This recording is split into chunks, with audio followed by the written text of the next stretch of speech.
Hi, good evening. Welcome to our Shocker Family Table Talk with your host. I like to say our Kim Sandlin and myself, Alicia Newell.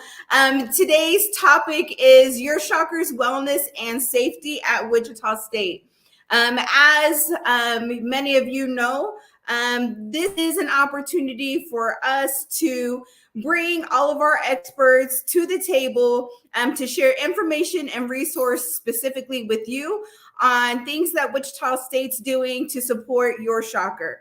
And so I would like to start with introductions and then we'll get into today's show. As I said, I'm Alicia. I serve as the Assistant Vice President for Assessment and Student Retention here at Wichita State.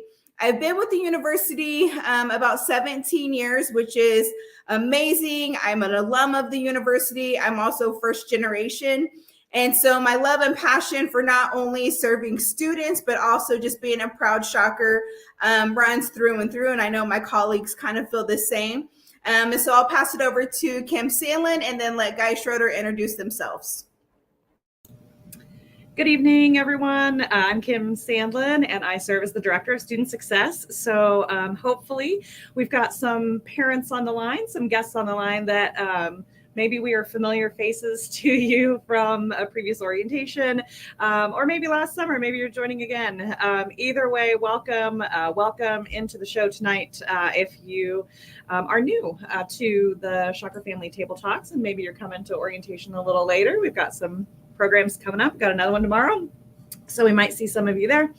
As Alicia said, I'm an alum of the university, had a great time here, have been working at Wichita State, serving students and primarily our new students for about 23 years now. So been around the block a few times, made lots of mistakes, learned from mistakes, now are sharing those on what not to do and what to do with our students and our families. And so we have a great time at these programs, and I'm glad to be here tonight. So I will pass it over to Guy. Guy Schroeder. I'm a retired lieutenant from the Wichita Police Department after almost 34 years there. I've been out here at Wichita State for the last almost 9 years now. It's hard to believe. Was not my intention, but here we are. Welcome to Shocker Nation. My wife's a grad, and my daughter's a grad. Parents will appreciate the fact that I think I paid for 12 parking tickets before she got her transcript when she moved to Oklahoma. She's a dental hygienist there. My son's a K-State grad, and I'm still going to school part-time, believe it or not. Wonderful place to be. Excited about where we are, the direction that we're going, and our collaboration all across campus.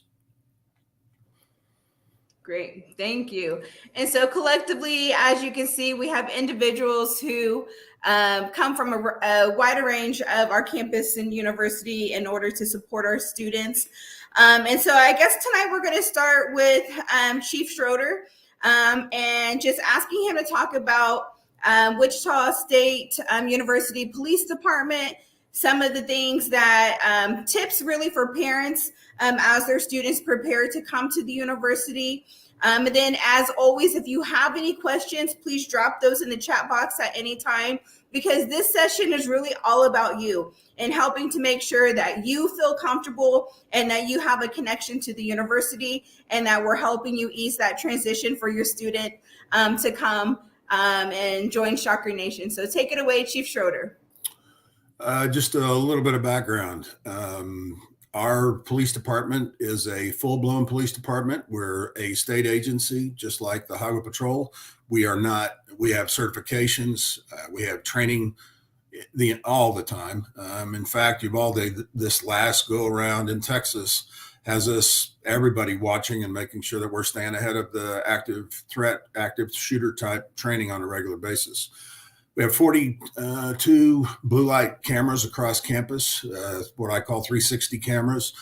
There was a time when people didn't like Big Brother. Now they like Big Brother a lot. We spend a lot of time looking at cameras on a regular basis.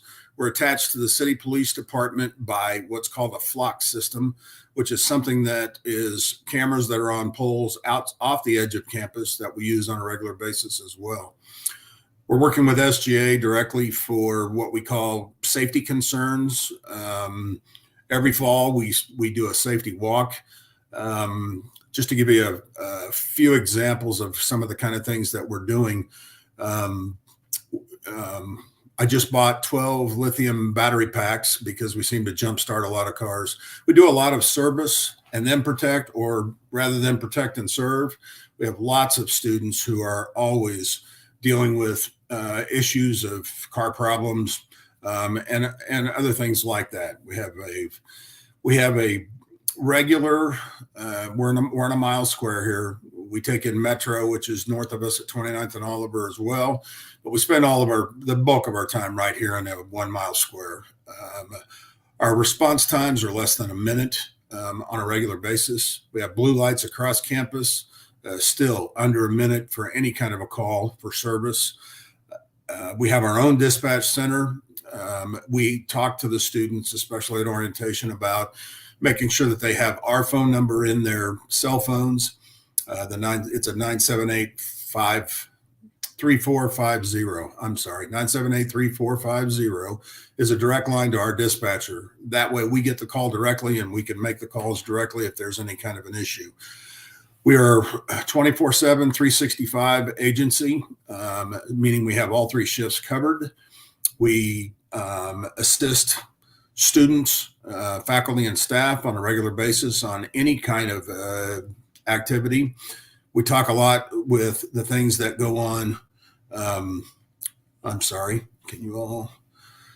Yes, I'm looking at the chat. It's 316-978-3450 is the number that we use for dispatch. We're in housing on a regular basis with the housing folks. We are part of the care team, which Elisa and Kim Sandlin will talk about quite a bit. We have direct contact with them on a regular basis, making sure that we're helping with students that are in any kind of crisis, whatever that might be. There are 32 commissioned police officers. I have 17 civilian positions that include dispatchers. We have our own records section. We have our own detective assigned to cases. If the biggest concern I have is making sure you lock your doors on campus so somebody doesn't go through your car, take your change, that's important.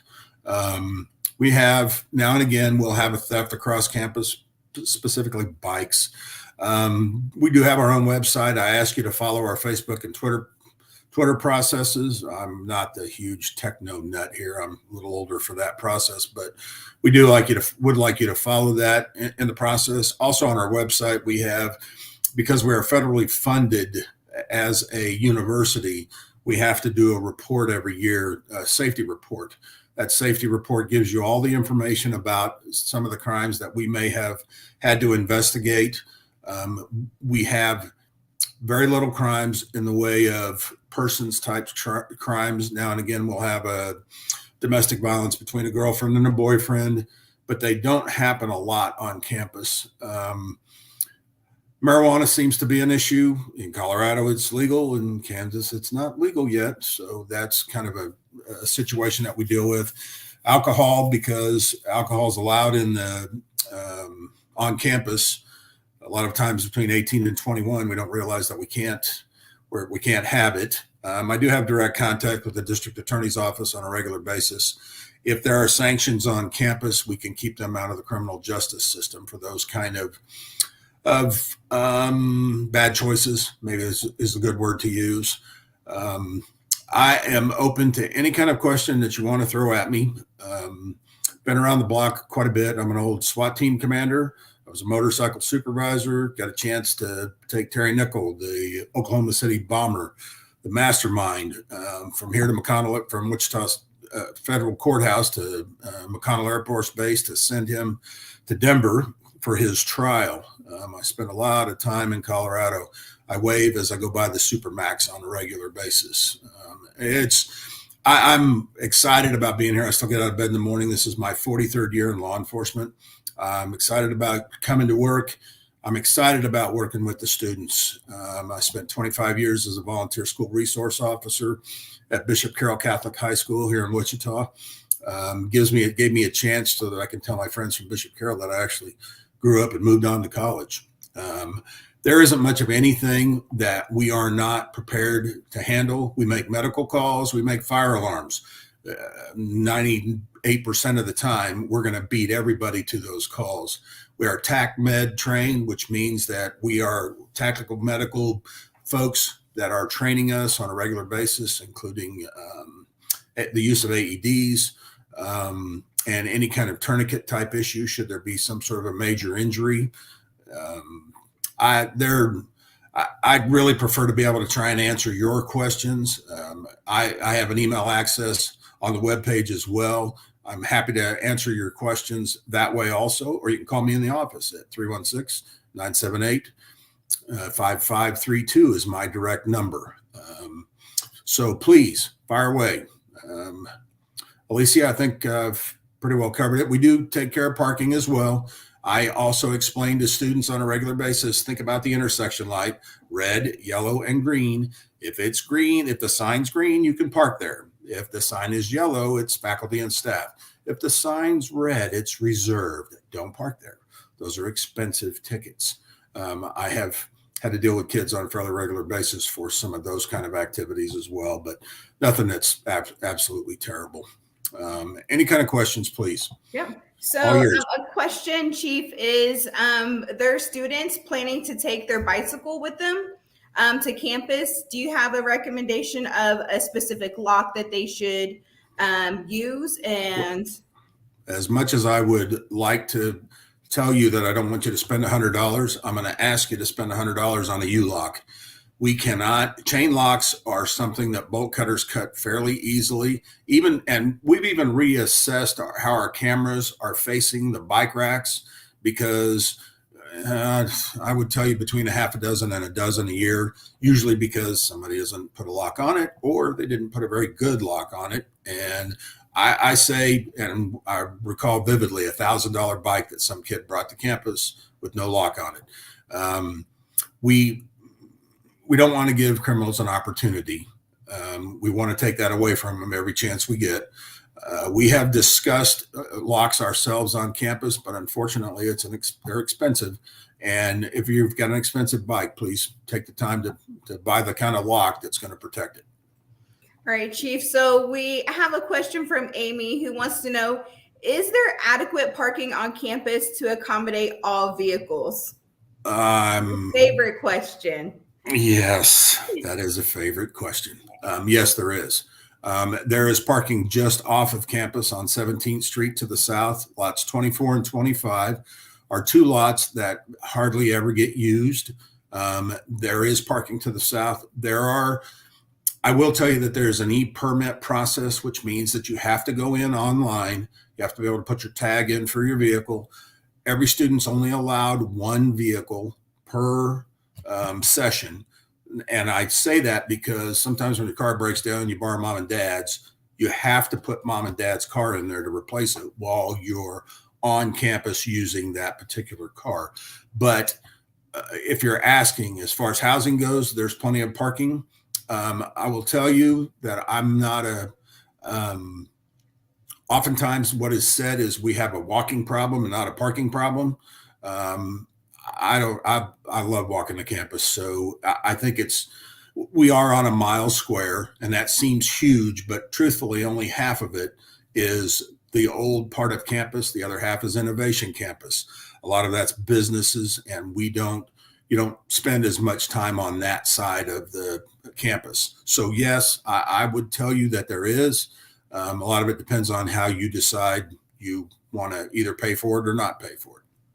Yeah, and I would add to that is, like Chief said, it's not about having available parking. Students really want valet parking when it comes down to it. They don't want to walk. And so it's really a thing of, making sure that your student has time to come find parking and walk to their class, their location. Campus is growing and booming. And so there may be a 20-minute walk in between classes, which is great. It's going to give them exercise, give them some fresh air. So just make sure there's also the shuttle that runs around campus. And so if your student does not want to purchase an e-permit, Then they do have the option of parking at the Metroplex, which is off of 29th and Oliver. Our university police officers do also monitor that area as well. And then that's where they can jump on the shuttle that will bring them into campus. And so that is a shuttle that loops around, correct, Chief? I will tell you that we do safety escorts, especially at night. If someone were to call and they would don't necessarily want to get in the car with an officer, but they'd like to see an officer in the area where they're walking, we'll be there. Now, I will tell you, in the wintertime, I'll be tested because somebody will want a safety escort, and it's because it's snowing outside or because it's raining. That doesn't fly. Get a good umbrella, wear a good coat, but we are available for those should there be any kind of a concern. If we have some sort of a case on campus where a student has had a problem with another student, then we will talk to both of those students to leave each other alone. If that doesn't happen, then we're available for any kind of assistance under those. I talk about a lot. I will have a conversation at least with one student every semester, it seems like, where people consider it or might consider it stalking. And truthfully, it's not. It's one of those deals where they had a breakup. They can't leave each other alone. I remind them there's 13,999 more fish in the pond here. Leave each other alone. No emails, no text messages.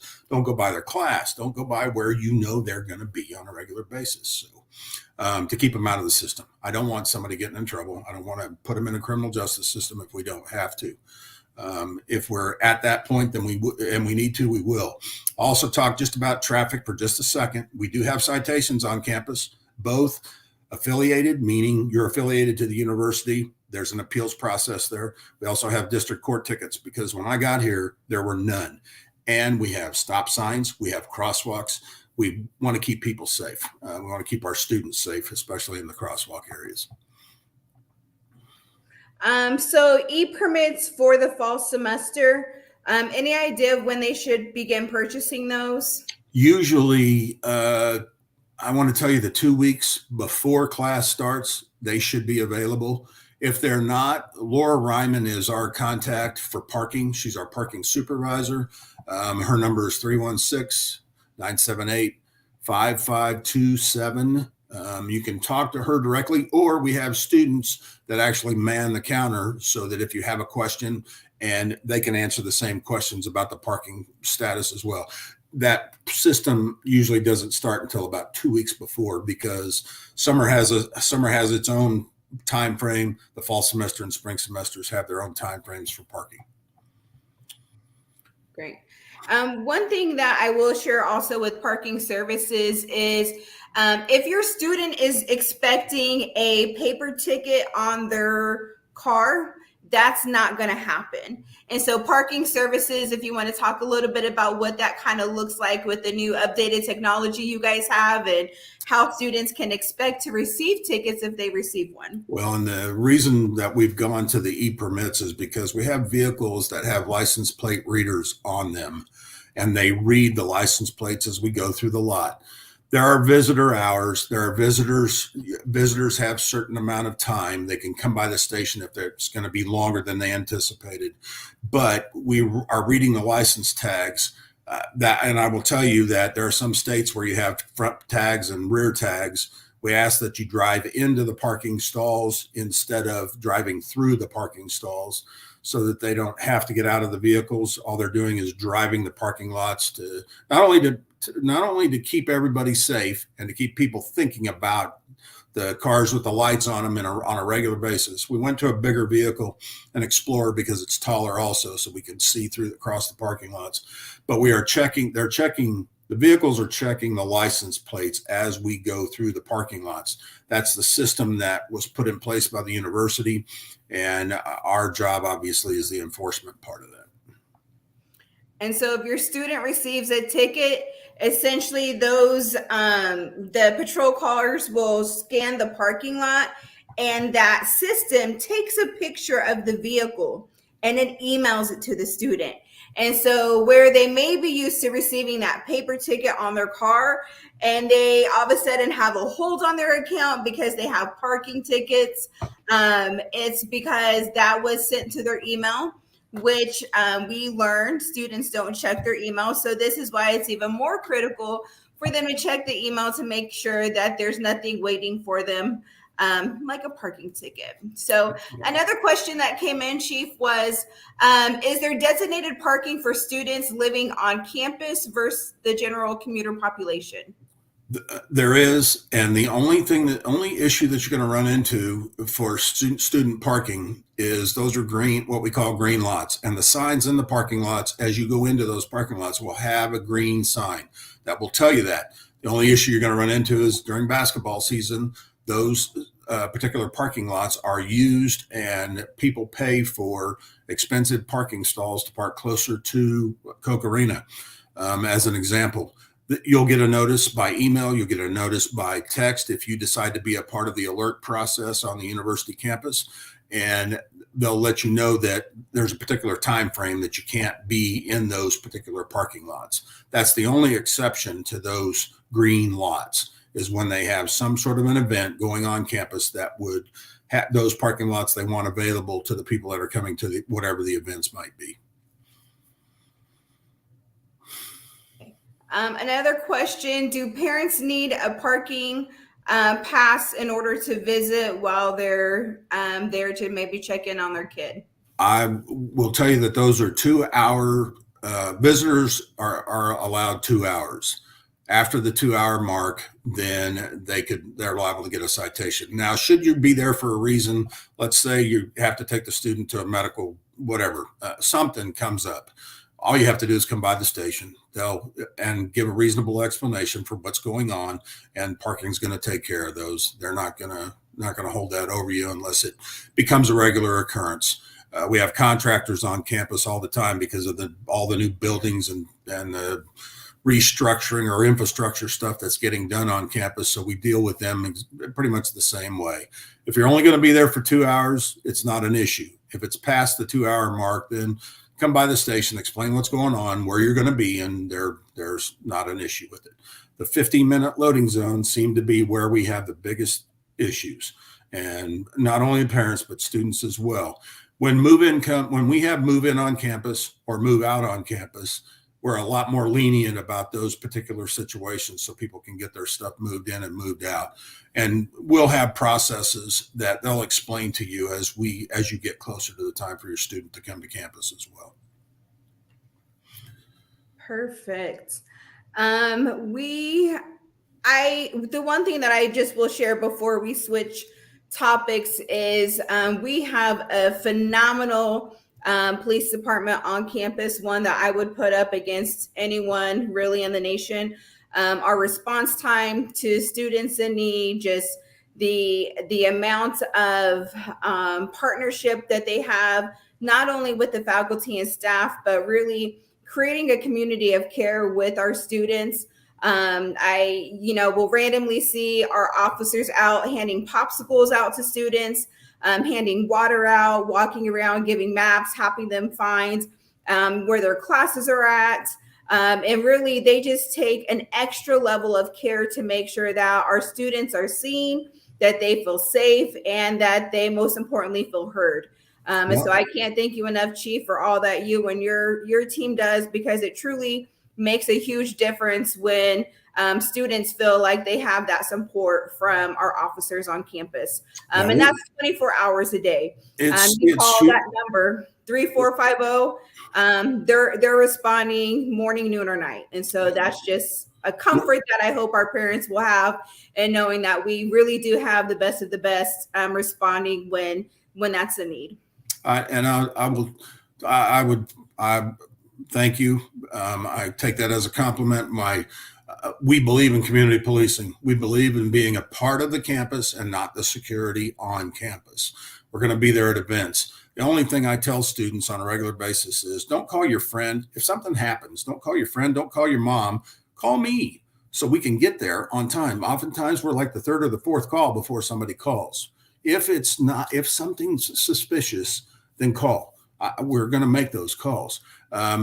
Parents, if it helps any at all, in 2020, the Campus Safety Summit, which compares universities and police departments across the United States, of 2,500 universities our size and departments our size, we finished number 16 overall in 2020. The nomination in 2021 looks like we will probably make the top 10. I'm genuinely excited about being able to say that to you. Safety is of the utmost importance. It's crucial in making your students feel safe on campus, and that's what we're here for. And that's exactly what our intention is. We'll be handing out donuts this year. We'll hand out, we'll do hot dogs. We've usually done that, popsicles, and we'll just pop up on campus someplace and do that kind of thing. I think it's hugely important that they know we care. Absolutely. So we're going to move into our next topic, and Chief is going to stay with us throughout in case there's any other questions. This, towards the end of the show. And so next I'm going to talk about our counseling and prevention services on campus. And so this is our counseling and prevention services on campus is a department of the university that hosts all of our psychological and prevention services programs. The one thing that I'll share about our counseling center on campus is that we will never turn a student away for simply not being able to pay. Students' fees to receive services for counseling and prevention services is $10. Students right now, you can't go out into the community and receive that type of services. And so the biggest challenge that we're seeing in higher education right now is the mental and emotional health and well-being of our students. And so looking at students coming out of a pandemic and now they are having social anxiety. That's a huge one. They're having difficulties in transitioning to a new space. So if your student's coming from out of town, issues with self-esteem and doubt, academic stress, there's negative habits, alcohol and drug concerns. And so there's an array of challenges that students face. And so knowing that we have a team of individuals on standby who are there to assist your students. And I would say the biggest thing with our counseling and prevention services is that we do have licensed psychologists on campus who are able to meet our students' needs. In addition, we also have students, so depending on the level of support that your student is needing, we will be able to provide that.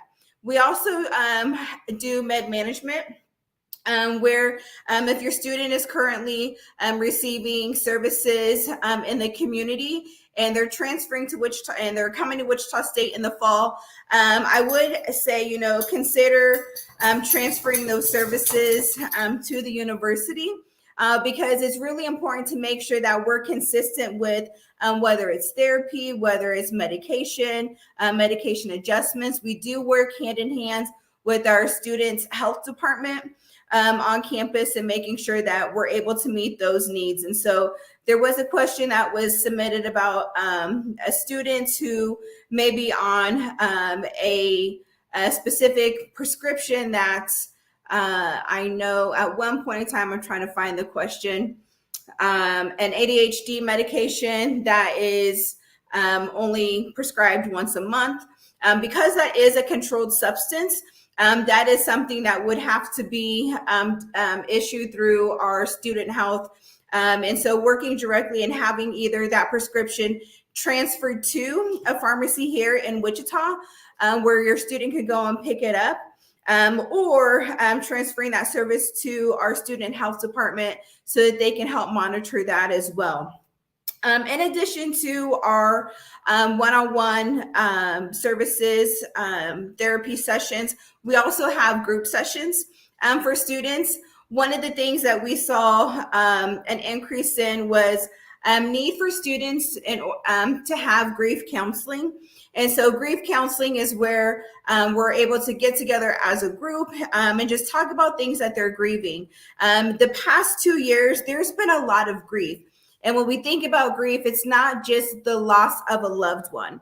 We have students who are coming out of a pandemic who are grieving the loss of not getting to celebrate a traditional graduation, or grieving the loss of not being able to have a senior prom. And so looking at different things and making sure that we're able to help them recognize some of those challenges and issues that are prohibiting them from being able to feel safe, to feel secure, and being able to give them the tools that they need in order to work through those to be successful. And I would say the biggest benefit of our counseling and prevention services area is that they work hand in hand with our care team. So if any of you have attended new student orientation, you've heard me talk about our wraparound services within the university. And so I'll bring Kim Sandlin on, who's going to help talk a little bit about wraparound services with the university. But also another area before we dive into that is our Suspenders for Hope. And this is a prevention program that the university offers just to address suicide prevention and making sure that everyone is aware of some of the signs and symptoms, and being able to be proactive in making sure that we are providing a safe community for all, and are able to have kind of that information at our fingertips. This is something that not only students are able to take free of charge, but also parents. And so it's great if you go to suspendersforhope.com, you'll be able to take the session, the online training for free, and join us in being a proud Shocker supporting Suspenders for Hope. And so I'm going to turn it over to Kim, who I guess we can kind of tag team. I'll let her take it away though, to talk more about what the wraparound services looks like for students at Wichita State, because it's really a unique opportunity and program, I guess really service that we offer that kind of couples the emotional, social well-being, the academic stress of our students, and making sure that we're getting them the support and help they need when they need it. So Kim, take it away. Thanks, Alicia. Just to kind of expound on that, right?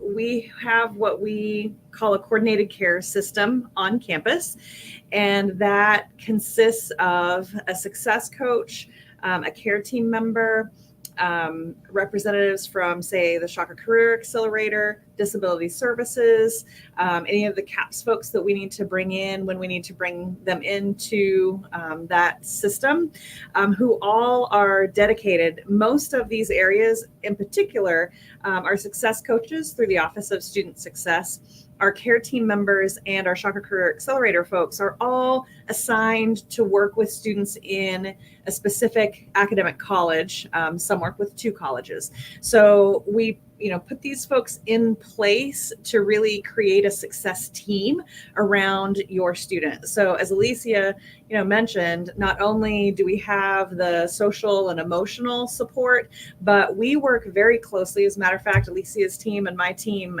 met all afternoon to talk about what's coming up in the fall, how, referrals and notifications are working between our teams, and how we can be even more efficient and effective with the service that we give to students. We meet regularly with them. And so when a student, has a concern about either themselves or another member of the community, often they're going to fill out submit a concern or a care report on that student or a member of the community, could be faculty and staff as well. And so the care team kind of triages that, and then they get them plugged into services. Once we, have the particular, maybe it's a mental health issue, maybe it is, suicidal ideation, maybe it is grief, maybe it is trauma of some sort. Once the care team works the student through that immediate need, then everyone else goes into action around them. So now, given a student situation, now what can we do to make sure that you are still successful in the classroom? Did you miss class? How can we help you with your professors? How can we help you, write that email to explain why you maybe weren't in class for the last week? And maybe it's not trauma, or maybe it's not, something as severe.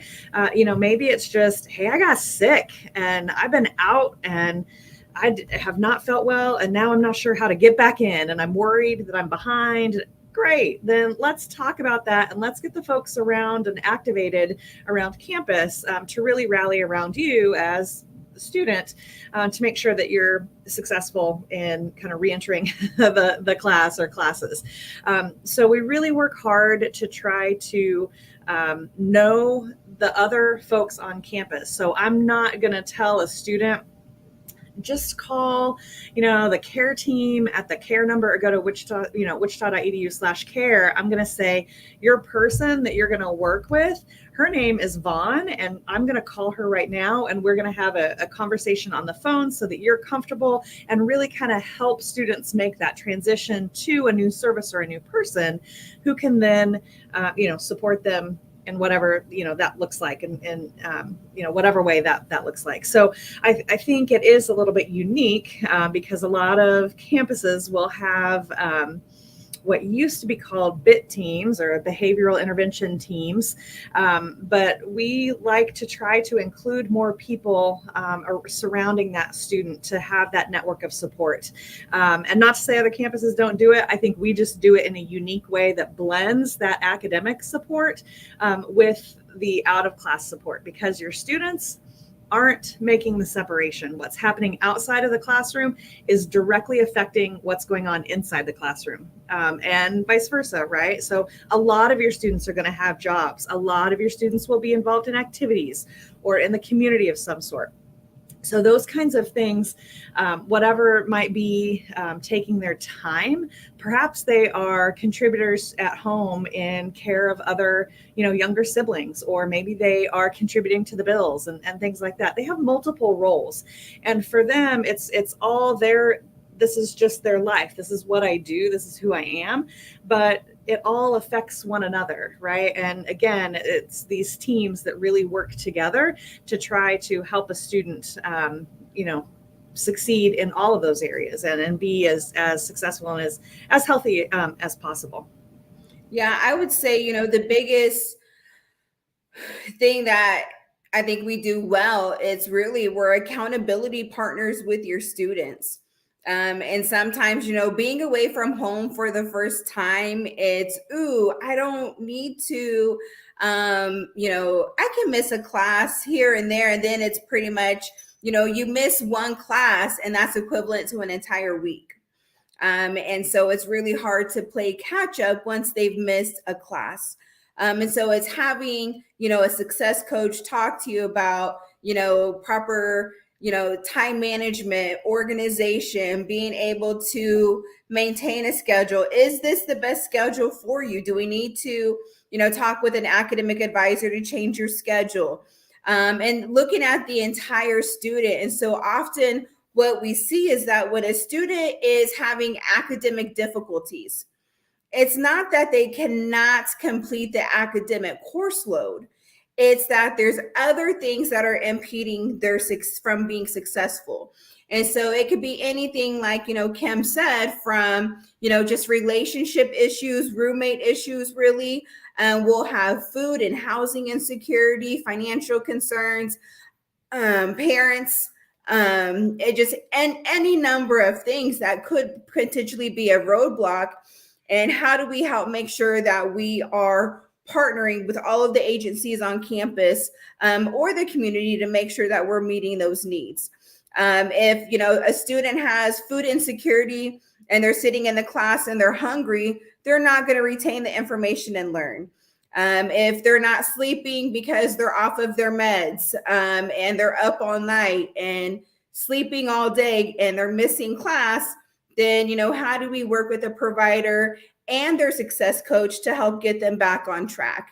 And so it's truly a tiered approach of making sure that, we are talking with each other as colleagues of how we can help your student be successful, and then also relying on your students to work with us in order to partner and make sure that those, those referrals are things that they're following through with that. And so it truly is a great approach. And when students know, when they find out that we talk to each other, they're like, oh, did you talk to Miss Stephanie? Oh, yeah. And so it's nice because it just adds, again, that other layer of just accountability. Yeah. And so it's nice. And so to answer your question, Amy, I'll just throw this over to Kim.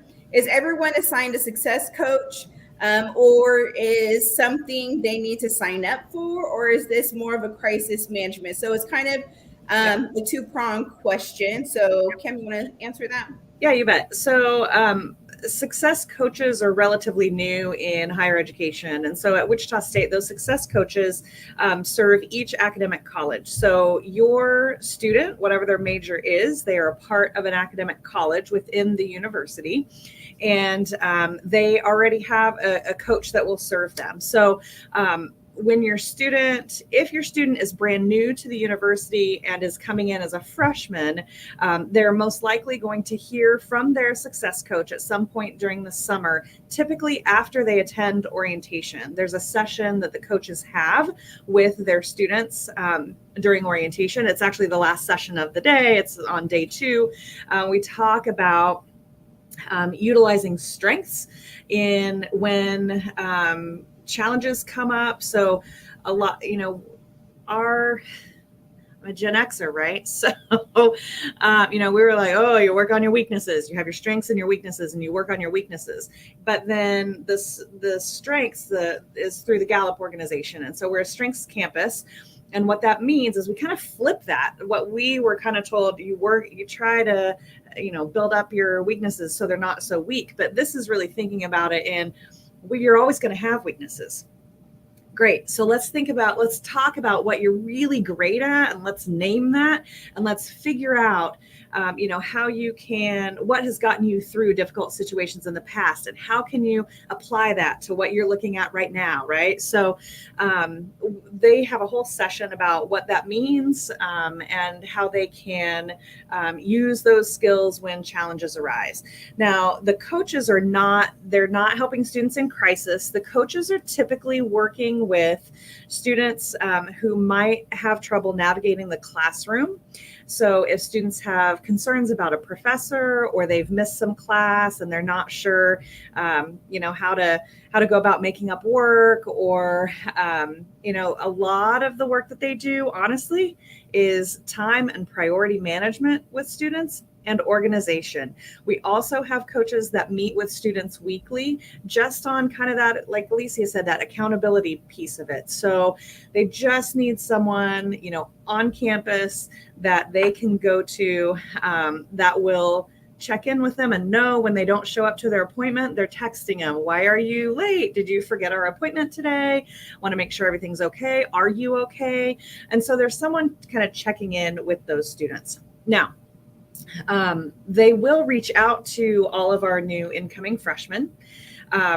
If the students don't come to the coaches, or if there's not a referral, the student may not hear further from the coach after that. So students do need to seek the help of a success coach, but oftentimes when students are in some kind of academic trouble, whether an academic advisor recognizes that, then they may email the coach and say, hey, can you reach out to Alicia? Just seemed a little bit off, and she's been sick lately, and she's trying to get back, in touch with her instructors, and can you just kind of reach out to her? So we do hear and get a lot of referrals from faculty, from academic advisors, from the care team, from CAPS, to bring in that academic element, right? But a student doesn't have to be in crisis to see a success coach. A lot of times, some of our more I don't know the word. It's in the evening and my brain is fried. So, some of our most successful students will come in to see a success coach just to say, do I need to see you? What can you do for me? Should we meet? And usually it's like, talk with them a little bit about, okay, what are your questions? What do you need? And maybe it's just someone to be able to kind of just vent to, and kind of reduce that stress a little bit of stress management. Maybe doesn't need counseling, but just needs to say, these things are on my mind, and needs a coach to say, you're going to get through this. Let's break it down. Let's chunk it out. Let's get your study schedule set for the week. You're good to go.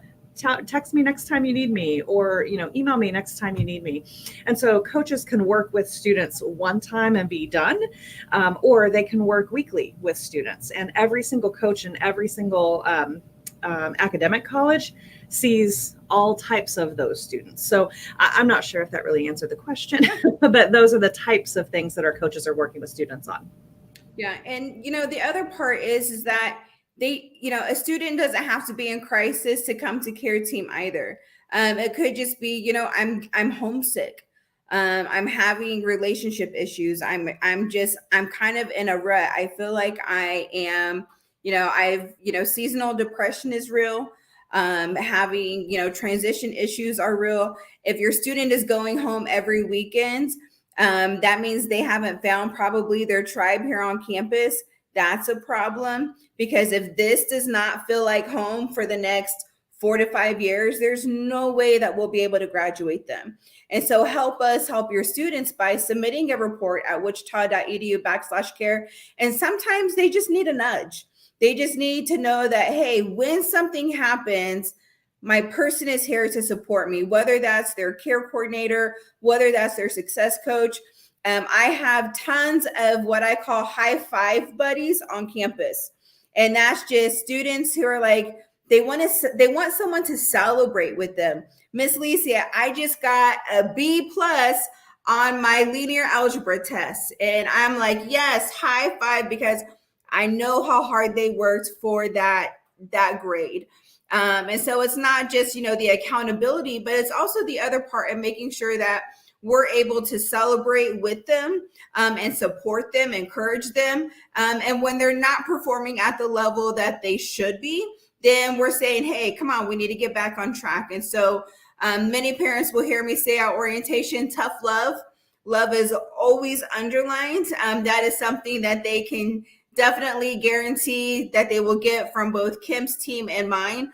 Even UPD, even when, Kim had mentioned something about students who present at our counseling and prevention center.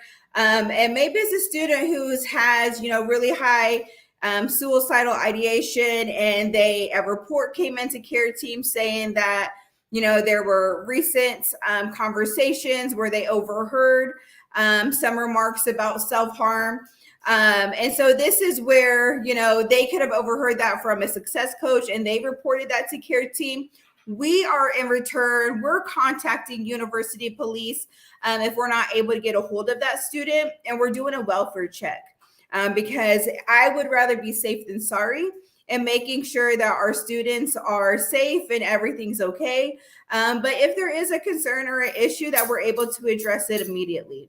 And so it's truly, we all work together for the betterment of your students. And hopefully, they enjoy it. Hopefully they enjoy the process. So there is another question, Kim. Yeah, I'll jump in. Amy asked in the chat, so if they've been to orientation, have they met their coach? Likely, yes.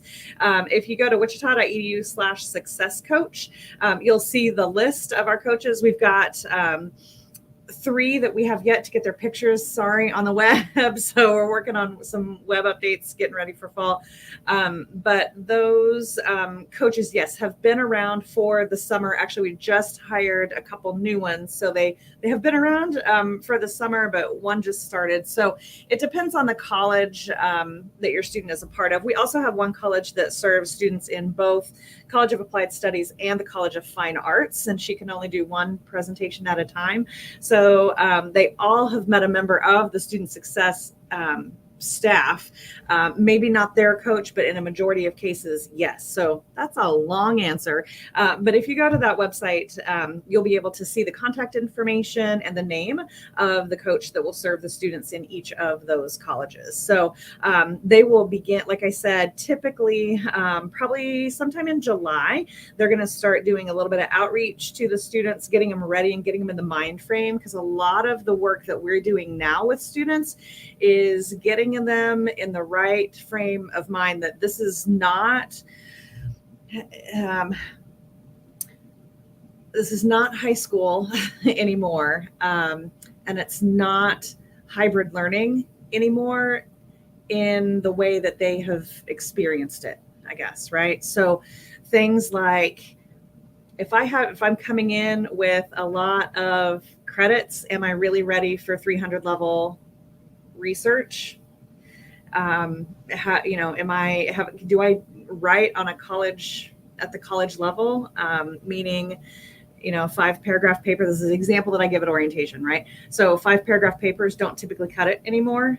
They're multiple page papers, and they are either APA or MLA, and every, faculty member has a different, preference and how their papers are formatted. And if they haven't learned that, and if they haven't been thinking about that kind of thing, sometimes that catches students off guard and they have a setback because they panic, not realizing that I can go to the writing center and they can help me out with that. I can go to the library and they can help me out with that, because they just haven't been in that kind of academic setting before.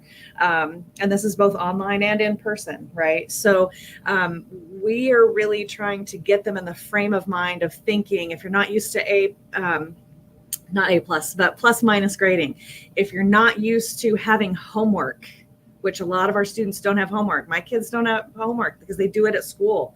I'm like, I had homework. I don't know what this not having home. You do the work at home. It's homework. And it's just crazy to me that they're getting it done in school, which is great. But then when they get to college, they don't understand the amount, you're doing your reading outside of class. You're doing your assignments outside of class. You're writing your papers outside of class. And so we're really trying to get students to be thinking about that change, because, college, we have come a long way over the past 3 years, in terms of hybrid and technology and all of that. But the standards of what we assume students are ready for has not changed. And we're seeing that there is a big difference in the incoming class, in particular, because we are kind of getting back to a better normal, meaning we now use technology a heck of a lot better than we ever did, right? So we're kind of getting back to it where some of our students still haven't been in that mindset yet.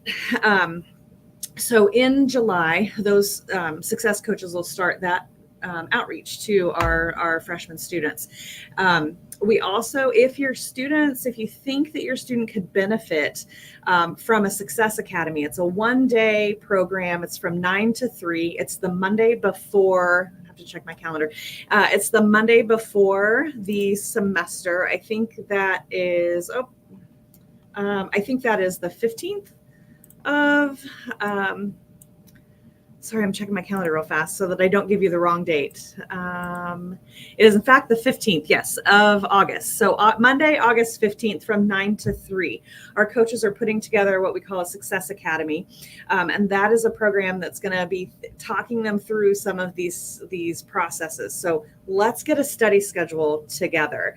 Let's make sure that you know where you are with your study skills. Do you need to take a learning and study skills inventory to know what you may need to, work on, or where your gaps might be, so that again, what do you do well and how do you compensate for where those gaps are? All of those kinds of things to get them in the right mindset. This is not, some students don't know and understand how to be a college student overnight. They're not going to learn it in 6 weeks. It's something you have to experience and grow through, which is kind of different for our students coming in, especially the last couple of years. There's been a lot of growth, a lot of growing pains, but a lot of great successes as well. So hopefully that, covers some I of the think, stuff.